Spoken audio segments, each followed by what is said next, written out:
Maturity number 3. आता हा कसा आहे, तर एक पहिल्यांदा मॅच्युरिटी नंबर 3 काढताना तुमच्या नावाची बेरीज चार्टनुसार आणि डेस्टिनी नंबर म्हणजे बर्थडेचा डेस्टिनी नंबरची टोटल आणि नावाची बेरीज या दोघांची मिळून जे एक अंकी संख्या येते 3, हा कसा असतो. तर मॅच्युरिटी 3 नंबर हा गुरुचा नंबर मानला जातो. त्यामुळे ही लोक फार हुशार असतात.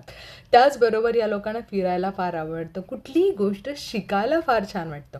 कुठलीही गोष्ट नवीन जर त्यांच्या पाहण्यात आली तर ते शिकण्याची इच्छा त्यांना असते. ट्रॅव्हल करणे, छान दिसणे, याही गोष्टींना त्यांना फार आवडतात.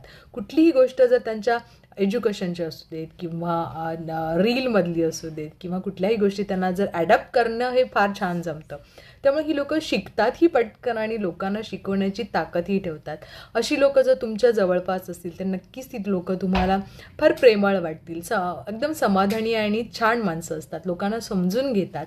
लोकांच्या भावना समजून घेणं